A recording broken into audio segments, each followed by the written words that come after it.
রবীন্দ্রনাথ অতুল প্রসাদের স্নেহধন্য ধন্য বিদুষী নারী মৈত্রী দেবী। অনেকের কাছে তিনি সম্যক পরিচিতি নহন্যতে উপন্যাসের জন্য।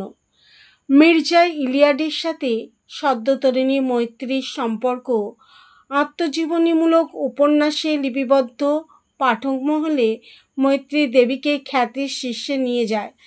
সাহিত্য একাডেমি পুরস্কারও পেয়েছেন। মৈত্রী দেবীর আমন্ত্রণে রবীন্দ্রনাথ বারবার মংপুতে এসে তার আতিথেয়তা গ্রহণ করেছেন। মৈত্রী দেবীর বাবার সাথে রবীন্দ্রনাথ ঠাকুরের ঘনিষ্ঠ সম্পর্ক ছিল। তার সঙ্গে তিনি বেশ কয়েকবার রবীন্দ্রনাথের কাছে গিয়েছিলেন। 1934 সালে ডক্টর মনমোহন সেনের সঙ্গে বিয়ে হয় মৈত্রীর। মনমোহন ছিলেন বিশিষ্ট বিজ্ঞানী। তিনি মংপুতে সিনকোনা ফ্যাক্টরির ম্যানেজার ছিলেন। ম্যালেরিয়া প্রতিরোধী ও ভেষজ সিনকোনা চাষ নিয়ে গবেষণাও করেন। স্বামীর কর্মসূত্রেই মৈত্রী দেবী দীর্ঘদিন মংপুতে ছিলেন। তারা মংপুতে থাকাকালীন রবীন্দ্রনাথ মৈত্রীর আমন্ত্রণে 1938 থেকে 1943 সালের মধ্যে 4 বার সেখানে যান।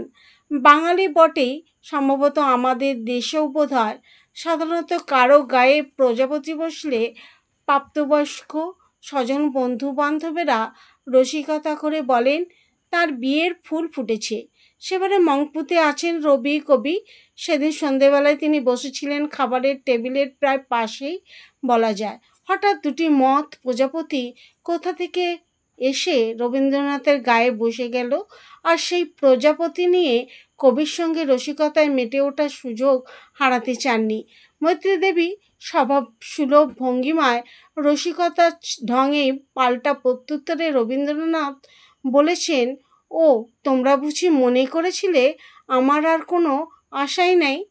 প্রজাপতি নিয়ে মংপুতে ছিল উচ্চাঙ্গের রসিকতা। কবি তখন বার্ধক্যে পৌঁছেছেন। মৈত্রী দেবী কবিকে বলেছিলেন, এত লোক আছে অথচ প্রজাপতি তার গায়ে বসে গেল। রসিকতার সুরে কে এক লহমায় ধরে ফেলে রবীন্দ্রনাথ সেই সুরেই মৈত্রী দেবীর উদ্দেশ্যে বলেছিলেন, অমন করে বয়সের প্রতি ইঙ্গিত করো না, মনে বড় আঘাত লাগে। একেবারে সব সম্ভব না, বাইরে চলে যাবার মতো বয়স হয়েছে কি? মৈত্রী দেবীর সাথে সাথে বলেছিলেন, আপনি তাহলে মনস্থির করে ফেলুন, কাগজে বিজ্ঞাপন দিই। রসিক কবি দম্বার পাত্র নয়। রসিকতার সুরেই তিনি বলেছিলেন, কাগজে বিজ্ঞাপন বের হলে পরের দিন বড় হেডলাইন হবে, দেশ বিদেশ থেকে অনেক সম্বন্ধ আসবে। তখন তিনি বেজায় বিপাকে পড়ে যাবেন।